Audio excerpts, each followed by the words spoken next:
Hello good evening students. आज हमारा topic रहेगा रेशो एंड प्रोपोर्शन। रेशो को हम हिंदी में अनुपात कहते हैं, जैसे आप इसको रिप्रेजेंट करते हैं यहाँ पे दो बिंदुओं से, दो डॉट से।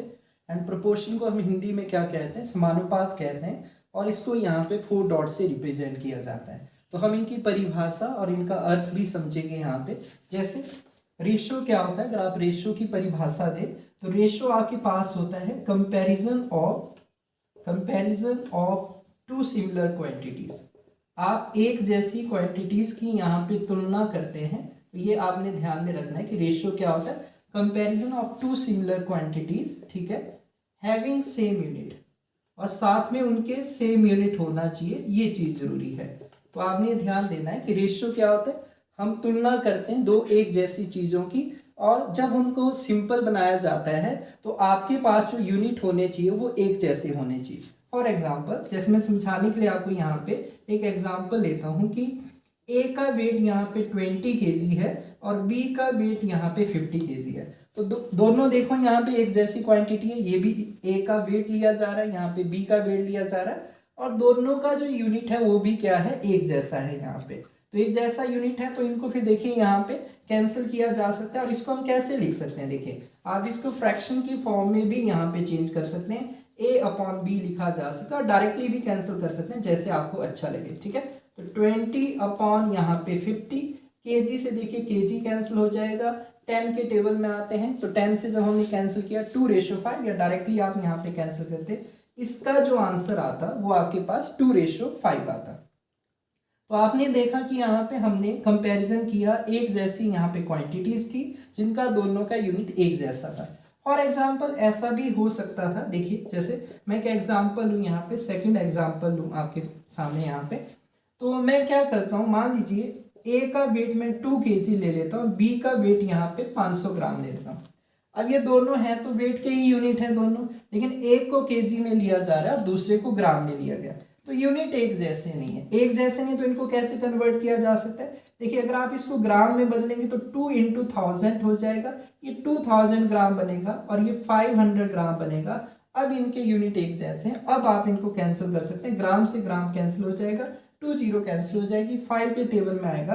दैट मीन जो अभी आपका अनुपात बनेगा वो 4:1 बनेगा या 4:1 बनेगा। तो मुझे लगता है आपको ये चीज समझ में आई होगी कि रेशियो का मतलब क्या होता है। रेशियो एक जैसी चीजों की तुलना होती है, और साथ में जब हम उनको कैंसिल करते हैं, सिंपलेस्ट फॉर्म में बनाते हैं, तो आपने ये चीज ध्यान देनी है कि उनके यूनिट एक जैसे होने चाहिए। अब एक चीज यहाँ पे जो और ध्यान देने वाली है, ठीक है, तो मैं इसको मिटा रहा हूँ यहाँ पे, मुझे लगता है आपको ये समझ आ चुका होगा कि रेशियो क्या है। अब ध्यान ये देना है, जैसे यहाँ पे इनको रीड क्या किया जाता है, जैसे A:B है, तो जो पहली टर्म है इसको कहा जाता है एंटीसीडेंट। अगर रेशियो में इस पहली टर्म की बात करें इसको एंटीसीडेंट कहा जाएगा। अगर आप हिंदी में इसको पढ़ेंगे तो इसको अगर पद कहा जाएगा, कि पहले वाला है, अगर पहले के लिए आ रहा है, ठीक है।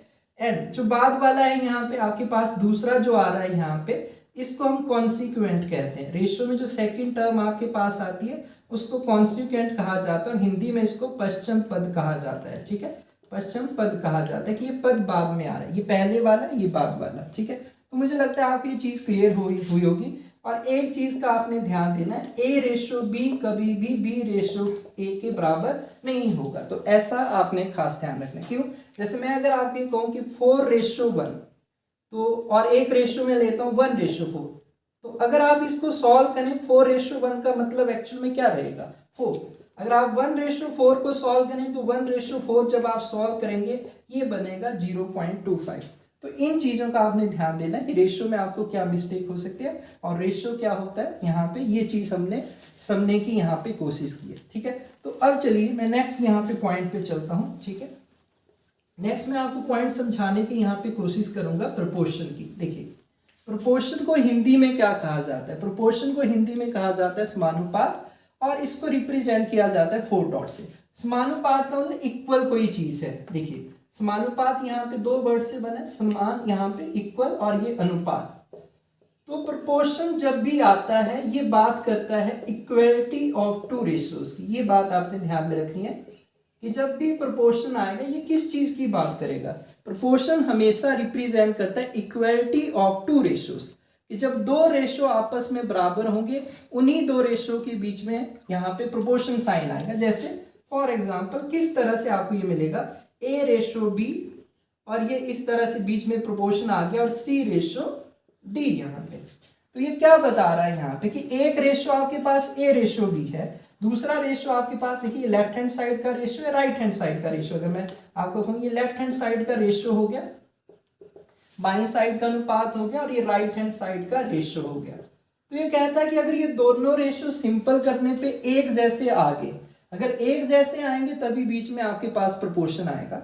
फॉर एग्जाम्पल मैं आपको समझाने की कोशिश करता हूँ यहाँ पे, इसी के बेसिस में मैं ये लिखता हूँ। जैसे मान लीजिए एक रेशो लिया मैंने A/B, और हमें पता है A/B, जैसे ये मैंने लिखा 36/24।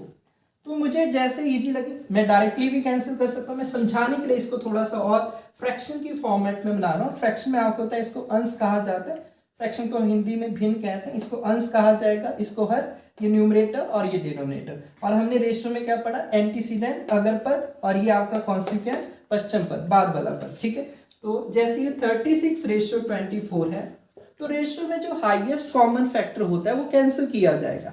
क्या हाईएस्ट कॉमन फैक्टर है यहाँ पे, आप ये देखेंगे दोनों ये यहाँ पे 12 के टेबल में आ रहे हैं। तो जो 12 था आपने यहाँ पे कैंसिल किया, तो जो इसकी सिंपलेस्ट फॉर्म बनेगी वो 3/2 बनेगी। जिन बच्चों को पहले से आता है, थोड़ी बहुत समझ है, वो डायरेक्टली भी यहाँ पे कैंसिल कर सकते हैं। मैंने आपको समझाने के लिए कि जो पहली बार पढ़ रहे होंगे उनको चीजें क्लियर होंगी, आप डायरेक्टली कैंसिल करेंगे। तो A/B आपको ये समझ आया कि इन वैल्यूज को सॉल्व करने के बाद जो एक सिंपलेस्ट फॉर्म मेरे पास लास्ट में बची वो क्या थी, 3/2। अच्छा, फिर मान लीजिए मैं एक दूसरा रेशियो लेता हूँ यहाँ पे C/D, मैं एक वैल्यू लेता हूँ यहाँ पे, जैसे ये लिखा मैंने 6/4। अगर आप इसको भी यहाँ पे देखें, इस तरह से फ्रैक्शन की फॉर्मेट में करें समझने के लिए, तो 6/4 को आप देख सकते हैं दोनों किसके टेबल में आ रहे हैं, 2 के टेबल में आते हैं। देखिए 3 2 6 होता है, 2 2 आपके पास क्या होता है, 4 होता है। यहाँ पे कॉमन फैक्टर क्या है, हाईएस्ट कॉमन फैक्टर इनका 2 है, 2 से 2 कैंसिल किया, तो यहाँ पे भी सॉल्व करने पे मेरे पास कितना आ रहा है, 3/2। तो प्रोपोर्शन यही आपको समझाता है कि अगर लेफ्ट हैंड साइड का रेशियो जो है वो भी सिंपल करने पे वैसा ही बनता है जैसे राइट हैंड साइड का रेशियो होगा, तो उन वैल्यू के बीच में आपके पास प्रोपोर्शन आ जाएगा। तो मुझे लगता है आपको ये चीज समझ आई होगी कि मैं इस जगह पे, जैसे ये 36/24 था और ये 6/4 था, तो इनके बीच में मैं यहाँ पे ये प्रोपोर्शन साइन यहाँ पे ला सकता हूँ। क्यों? क्योंकि इक्वलिटी को रिप्रेजेंट कर रहा है कि भाई ये दोनों चीजें, जैसा ये सॉल्व करने पे आया, जैसे आपने इसको सॉल्व करके देखा तो ये 3/2 बना, जैसे आपने इसको सॉल्व करके देखा तो ये भी 3/2 बना।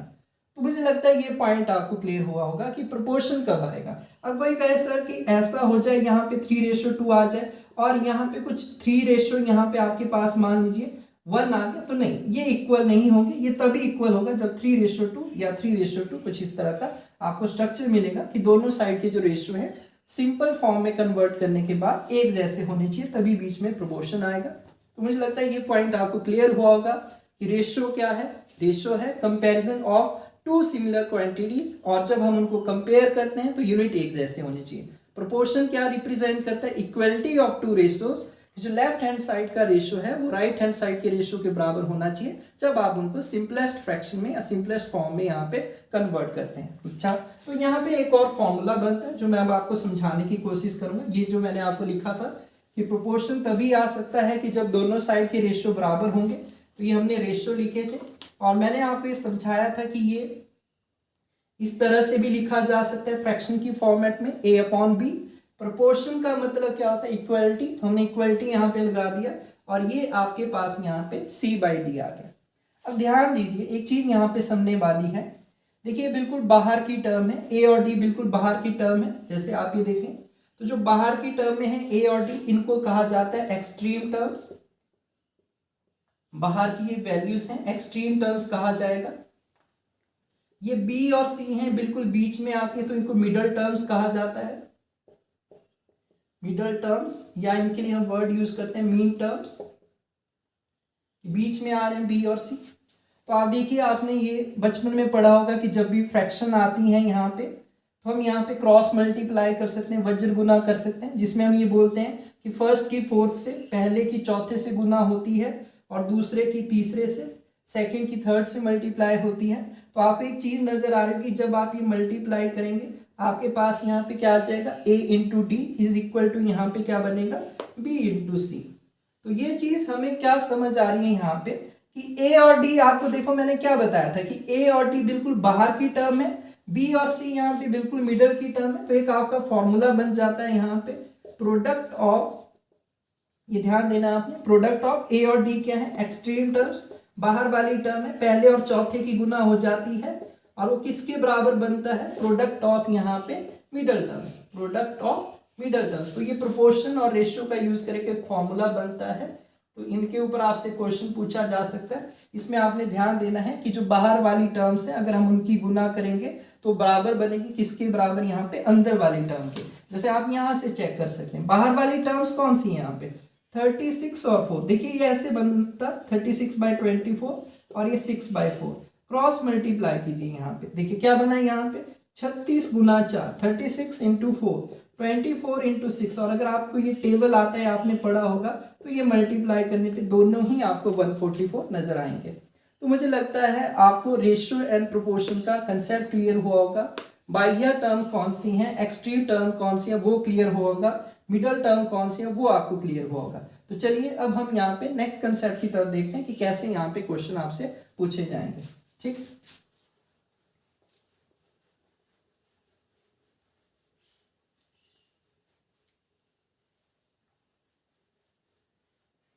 अब जैसे ध्यान दीजिए, जैसे आपने स्ट्रक्चर देखा A/B और ये C/D, तो यहाँ पे आप ये देख रहे हैं कि आपके पास यहाँ पे ABCD टोटल वैल्यूज हैं, यहाँ पे कितनी 4 वैल्यूज हैं, चारों ही अलग अलग वैल्यूज हैं। ABCD डिफरेंट आपके वेरिएबल हैं, यहाँ पे A अलग है, B कुछ और वैल्यू थी, C कुछ और वैल्यू थी, D कुछ और वैल्यू थी। जैसे हमने देखा था यहाँ पे कि 36/24 था और ये 6/4 था। तो ये पहली वैल्यू है इस प्रोपोर्शन में, तो इसको मैं फर्स्ट प्रोपोर्शन कह सकता हूँ। ये सेकंड वैल्यू है तो इसको मैं सेकंड प्रोपोर्शन कह सकता हूँ। ये थर्ड वैल्यू है, इसको मैं थर्ड प्रोपोर्शन कह सकता हूँ। और ये फोर्थ वैल्यू है तो इसको मैं फोर्थ प्रोपोर्शन कह सकता हूँ। ठीक है, तो मुझे लगता है आपकी बात समझ आई होगी कि इसी प्रोपोर्शन में इसको मैं फर्स्ट प्रोपोर्शन कह सकता हूँ, इसको सेकंड, ठीक है, द्वितीय अनुपात कह सकता हूँ, इसको सी थर्ड तृतीय अनुपात कह सकता हूँ, और डी इसको मैं हिंदी में चतुर्थानुपात और इंग्लिश में इसको फोर्थ प्रोपोर्शन कहूंगा। तो हमने ये चीज पढ़ी है कि देखिए पहले और चौथे की गुना होती है और दूसरे और तीसरे की, फर्स्ट एंड यहाँ पे आपका फोर्थ, सेकंड और थर्ड। और ये चीज हमने यहां से अभी ये बनाई कि हमने यहां से लॉजिक देखा था, तो यहां से ये लॉजिक बना था a into D is equal to यहाँ पे b इंटू सी। अब कई बार क्वेश्चन में आपको 3 वैल्यू दे रखी होंगी और आपसे चौथी वैल्यू पूछी जाएगी। दैट मीन चौथी वैल्यू का मतलब ये d वाला आपसे पार्ट पूछ लिया जाएगा। तो d पूछेगा, इसका मतलब वो आपसे क्या पूछ रहा है, यहाँ पे वो आपसे क्वेश्चन करेगा कि आप फोर्थ प्रोपोर्शन को यहाँ पे फाइंड आउट कीजिए। जो चतुर्थानुपात है उसको यहाँ पे हिंदी में हम क्या कहते हैं, चतुर्थानुपात, कि इसको आप यहाँ पे फाइंड आउट करने की कोशिश कीजिए। ठीक है, तो हमने ये लॉजिक पढ़ा कि जब भी कोई प्रोपोर्शन बनता है a इंटू डी किसके बराबर होता है, b इंटू सी। अगर मुझसे यहाँ पे d निकालना होगा तो इस a को दूसरी साइड जाना पड़ेगा, यहाँ पे मल्टीप्लाई हो रहा है तो दूसरी साइड जाके ये क्या होगा, डिवाइड। तो ये आपका यहाँ पे चतुर्थानुपात का फॉर्मूला बन जाएगा फोर्थ प्रोपोर्शन का। मैं एग्जाम्पल से आपको क्वेश्चन बताता हूं कि किस तरह का क्वेश्चन यहाँ पे आपसे पूछा जा सकता है। ठीक है, तो क्वेश्चन कैसा पूछा जाएगा ये ध्यान दीजिए। आपको वैल्यू दे देगा, जैसे इसके ऊपर मैं क्वेश्चन फ्रेम करूं इसी के ऊपर, तो 36, 24, 6 ऐसी वैल्यू दे देगा और आपसे पूछेगा फाइंड फोर्थ प्रोपोर्शन, कि आप चतुर्थानुपात यहाँ पे फाइंड कीजिए। अब मुझे पता है कि यहाँ पे चतुर्थानुपात अगर चौथा मुझे बताना है तो चौथे का मतलब अगर आप नेमिंग वाइज जाएंगे A B C D, D हमें निकालना है, तो इसका ये सीक्वेंस वाइज आपकी वैल्यू बनेगी। ये ए बन जाएगा, ये बी बन जाएगा और ये वैल्यू यहाँ पे सी बनेगी।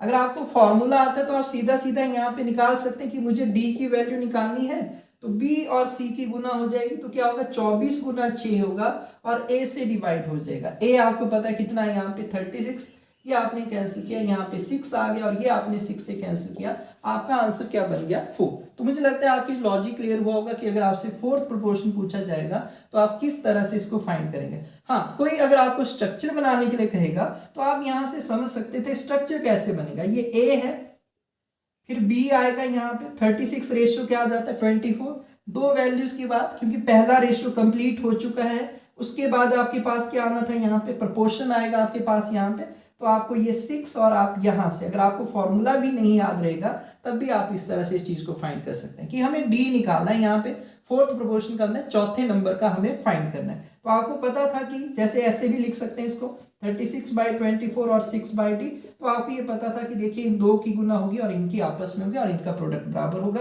तो वहां से भी आप आंसर कर सकते थे। 36 इंटू डी आपके पास क्या होता है 24 इंटू 6 और डी निकालना होता तो फिर ये इसी तरह का आपका स्ट्रक्चर बन सकता था।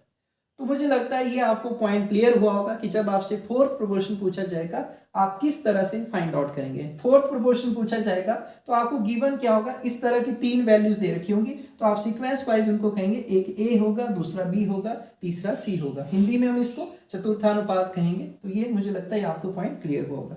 अब कुछ चीजें हम और सीखते हैं यहाँ पे जो जरूरी है एग्जाम पॉइंट ऑफ व्यू से, जहां से क्वेश्चन भी आपके एग्जाम में बने हैं। तो ये वाला पॉइंट अब आपने ध्यान से समझना है जहां से क्वेश्चन बना है। देखिए एक प्रोपोर्शन यहाँ पे आपकी पूछी जाती है कॉन्टिन्यूड प्रोपोर्शन, ठीक है। तो ये प्रोपोर्शन आपको पहले क्लियर होनी चाहिए, कॉन्टिन्यूड प्रोपोर्शन। तो इसका मतलब है निरंतर अनुपात, ठीक है। कॉन्टिन्यूड प्रोपोर्शन क्या होता है, अब इसमें आपने मतलब सुनना है कि कॉन्टिन्यूड प्रोपोर्शन कैसा होगा। एक ऐसी प्रोपोर्शन जिसमें मिडल टर्म सेम हो, ये ध्यान देना है। कॉन्टिन्यूड प्रोपोर्शन कैसी प्रोपोर्शन होती है कि जिसमें जो बीच की टर्म्स है वो सेम होनी चाहिए, इक्वल होनी चाहिए, मिडल टर्म्स आर इक्वल, यहाँ पे ये आपने ध्यान देना। तो कैसा स्ट्रक्चर रहेगा, देखिए आपने प्रोपोर्शन का स्ट्रक्चर नॉर्मली पढ़ा था, A/B और ये C/D ऐसा होगा। ये मिडल टर्म्स हैं ये दो की, और ये एक्सट्रीम टर्म्स हैं ये हमने पढ़ा, इनके आपस में गुना होते हैं, इनके आपस में, और दोनों का प्रोडक्ट एक दूसरे के बराबर होता है, एक्सट्रीम टर्म्स और यहाँ पे मिडल टर्म्स का।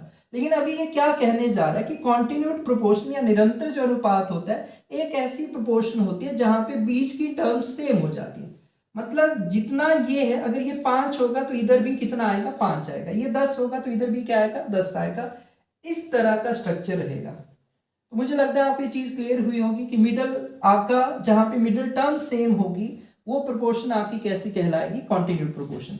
अब आपको लॉजिक तो क्लियर है, यहाँ पे देखिए कैसे बनता है, A/B लिखा, प्रोपोर्शन का मतलब क्या होता है, समानुपात का मतलब इक्वलिटी यहाँ पे आ गया, और ये B/C हो गया। अब हमें पता है इनकी फर्स्ट और फोर्थ की मल्टीप्लाई होती है और सेकंड और थर्ड की मल्टीप्लाई होती है, तो रिजल्ट क्या बना, A/C is equal to B/B, जिसको हम क्या कहते हैं यहाँ पे B²। तो ये कॉन्टिन्यूड प्रोपोर्शन का अब आपके पास रिजल्ट बना। यहां से ही आपका क्वेश्चन बनेगा एग्जाम से, क्योंकि ये पॉइंट इंपॉर्टेंट है, यहाँ पे बच्चे गलतियां करते हैं। तो ध्यान देना, मैं जो आपको पॉइंट यहाँ पे क्लियर करने की कोशिश करूंगा और आपने इसको समझना भी है ध्यान से। देखिए प्रोपोर्शन में जो टोटल वैल्यूज कितनी है 4 है, लेकिन दो वैल्यू एक जैसी है, कांस्टेंट है कि अगर ये 5 है तो ये भी 5 है। तो वेरिएबल मेरे पास कितने बचे, वेरिएबल वैल्यूज मेरे पास 3 है। वैसे तो चारों वेरिएबल थी, इस कंडीशन में चारों ही अलग है, लेकिन इसमें चारों अलग नहीं है, दो वैल्यूज यहाँ पे सेम है। तो वेरिएबल कितने बचे, क्योंकि ये दोनों तो एक जैसे हैं, इनके लिए एक जैसा ही काउंट किया जाएगा, कांस्टेंट होगी इसके बराबर। वेरिएबल आपके पास 3 बन गए, A/B/C। तो इसका मतलब अगर ये C की बात करेगा तो ये थर्ड प्रोपोर्शन कहेगा, इन दोनों में से किसी एक की बात करेगा तो इसको मिडल प्रोपोर्शन कहेगा, या सेकंड ही कहेगा इन दोनों को, क्योंकि ये सेकंड वेरिएबल है, और इनकी बात करेगा तो ये फर्स्ट प्रोपोर्शन कहेगा।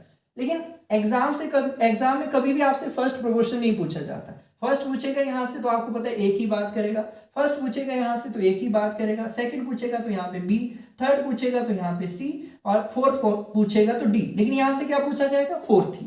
तो वैल्यूज कितनी गिवन होंगी, 3, ये ध्यान देना है। यहाँ से क्या पूछा जाएगा, यहाँ से आपसे पूछा जाएगा थर्ड प्रोपोर्शन, कॉन्टिन्यूड प्रोपोर्शन से आपसे क्या पूछा जाएगा, थर्ड प्रोपोर्शन पूछा जाएगा। तो आपको पता है तीसरा वेरिएबल कौन सा है, यहाँ पे C। मुझे C के बारे में बताना है, ये पहला वेरिएबल, ये दोनों दूसरे ही हैं, और ये तीसरा है यहाँ पे। तो C निकालना है, दैट मीन A को दूसरी साइड जाना पड़ेगा, यहाँ से दूसरी साइड जाएगा तो आप लिख सकते हैं B/B/A या B²/A। ये आपका थर्ड प्रोपोर्शन बना। कॉन्टिन्यूड प्रोपोर्शन से जो ड्राइव किया जाता है बहुत ज्यादा इंपॉर्टेंट है, हिंदी में इसको क्या कहा जाता है, तृतीय अनुपात कहा जाता है, और इसके ऊपर आपको क्वेश्चन पूछा जा सकता है, और ऐसा क्वेश्चन एग्जाम में आया भी है पहले भी, ठीक है। तो तृतीय अनुपात हिंदी में हम इसको क्या कहते हैं, थर्ड प्रोपोर्शन। तीसरी वाली वैल्यू मुझे यहाँ से बतानी। देखिए अगर यहाँ पे बताना होगा तो ये सी है, लेकिन यहाँ से नहीं पूछा जाएगा, तृतीय अनुपात आपको हमेशा यहाँ से पूछा जाएगा। तो मुझे लगता है ये आपको पॉइंट क्लियर हुआ होगा। और यहाँ पे क्या पूछा जाता है आपसे, मध्यानुपाती। ठीक है, आपसे यहाँ पे पूछा जाएगा मध्यानुपाती, और मध्यानुपाती का मतलब मिडल प्रोपोर्शन भी कहेगा इसको, ये मिडल प्रोपोर्शन भी कहेगा, या इसको और क्या कहेगा, सेकंड प्रोपोर्शन भी कहता है कि दूसरे नंबर का वेरिएबल हमें बताना है, क्योंकि ये दोनों एक जैसे, ये भी दूसरा है ये भी दूसरा है, यहाँ पे मिडल में है दोनों। ठीक है, तो बी निकालना है। देखिए आप यहाँ से देखिए, क्योंकि लॉजिक तो यहीं से बना, अगर मुझे बी निकालना है तो स्क्वायर को दूसरी साइड भेजना पड़ेगा। मिडल प्रोपोर्शन का मतलब है यहाँ पे बी, मध्यानुपाती का। अगर मुझे ये निकालना है तो स्क्वायर को दूसरी साइड जाना पड़ेगा, और स्क्वायर जब दूसरी साइड जाएगा तो इसका अपोजिट हो जाएगा यहाँ पे स्क्वायर रूट। तो मुझे लगता है कि ये चीज आपको क्लियर हुई होगी कि थर्ड प्रोपोर्शन और मिडल प्रोपोर्शन आपसे कहाँ से पूछा जाएगा, और कॉन्टिन्यूड प्रोपोर्शन क्या होती है कि जिसमें मिडल टर्म्स दोनों यहाँ पे सेम होती है। मैं एक एग्जांपल से ये चीजें आपको क्लियर करने की कोशिश करूंगा कि कैसा क्वेश्चन यहाँ पे फ्रेम किया जाएगा। ठीक है, तो मान लीजिए मैं क्वेश्चन यहाँ पे लिखता हूँ, फिर आपको समझाने की इनको कोशिश करूंगा। अब आप देखिए, जैसे ऐसा हो सकता है कि आपसे ये पूछा जाए, इसमें एक एग्जांपल लेता हूँ 6 and 24। अब मैं आपसे ये पूछता हूँ यहाँ पे find third proportion, find third proportion, कि आप यहाँ पे तृतीय अनुपात यहाँ पे निकालिए। ठीक है, हिंदी में हम तृतीय अनुपात कहेंगे। तो देखिए मुझे ये पता है प्रोपोर्शन में टोटल वैल्यू 4 होती हैं। जैसे मैंने क्वेश्चन फ्रेम किया था 8, 24, या जैसे हमने जो एग्जांपल लिया था यहाँ पे, जैसे हमने क्वेश्चन जो आपका बनाया था वो बनाया था 36, 24, और यहाँ पे आपकी सामने ये दिया था, मैंने पूछा था फाइंड फोर्थ प्रोपोर्शन। तो इसमें मैंने सीक्वेंस वाइज कहा था ए बी सी, और मुझे डी निकालना था। मैंने कहा था इस तरह के लॉजिक से आपसे सिर्फ फोर्थ ही पूछा जाएगा। तो इसका मतलब आपको 3 वैल्यूज यहाँ पे गिवन होनी चाहिए थी। लेकिन अगर आपको 2 ही वैल्यू दे रखी है और आपसे तीसरा प्रोपोर्शन पूछा है, तो दैट मीन जहां पे 2 वैल्यूज आपको दे रखी है वो लॉजिक हमेशा कॉन्टिन्यूड प्रोपोर्शन से पूछा जाएगा, क्योंकि वहां पे ही मिडल टर्म एक जैसी होती है और टोटल वैल्यूज 3 होती हैं, जिनमें से 2 गिवन होगी तो आपको तीसरी का आंसर करना पड़ेगा। तो मुझे लगता है आपको पॉइंट क्लियर हुआ होगा कि थर्ड प्रोपोर्शन, या तो आप सीधा फॉर्मूला लगा लीजिए, मैं आपको स्ट्रक्चर समझाने की कोशिश करता हूं कि कैसे बनेगा। थर्ड निकालना है तो आपको ये दिमाग में क्लियर होना चाहिए कि हमें सी की वैल्यू निकालनी, तीसरा प्रोपोर्शन तृतीय अनुपात ए बी सी। तो ये सीक्वेंस वाइज चलेगा, ये ए बन गया, ये आपके पास यहाँ पे बी बन गया। तो हम लिखते हैं कैसे हैं, देखिए ये 6 आ गया, ये 24 आ गया। लेकिन मुझे पता है थर्ड प्रोपोर्शन जब 2 वैल्यूज दे रखी है तो कहां से पूछा जाता है, कॉन्टिन्यूड प्रोपोर्शन से। तो मिडल टर्म सेम होगी, दैट मीन यहाँ पे भी वही वैल्यू आएगी, यहाँ पे क्या आएगा 24 आ जाएगा। तो मुझे किसको फाइंड करना है, मुझे फाइंड करना है यहाँ पे सी को। तो मुझे लगता है ये पॉइंट क्लियर हुआ। अगर आपको स्ट्रक्चर बनाने के लिए भी कोई कहेगा तो आप ये कहेंगे कि बाह्य टर्म की पहले और चौथे की गुना 6 गुना सी किसके बराबर होगा, 24 गुना 24 के बराबर होगा। अब फॉर्मूला भी यही कहेगा कि देखिए जब आपको सी निकालना होगा, हमने फॉर्मूले में ही पढ़ा था और आप यहां से भी बना सकते हैं, क्या बनेगा ये 24 गुना 24, और ये 6 दूसरी साइड जाएगा। यही आपका फॉर्मूला भी आपको समझा रहा है कि देखिए जब आपको निकालना होगा b इंटू बी, लेकिन 24 का स्क्वायर नहीं करना है कि आप 24 का स्क्वायर 5, 7, 6 लिख रहे हैं फिर कैंसिल करें, उससे डिफिकल्ट होगा। सीधा आप कैंसिल कीजिए, ये कैंसिल किया, यहाँ पे 4 आ गया, 24 4 जा क्या हो गया 96 की। अगर आप प्रोपोर्शन लिखना चाहते हैं ये 96 बनेगा, कि 96 इंटू 6 करेंगे तब भी 576 बनेगा, 24 इंटू 24 करेंगे तब भी 576 बनेगा। तो मुझे लगता है आपको ये पॉइंट क्लियर हुआ होगा कि हाँ थर्ड प्रोपोर्शन को कैसे सॉल्व किया जाएगा।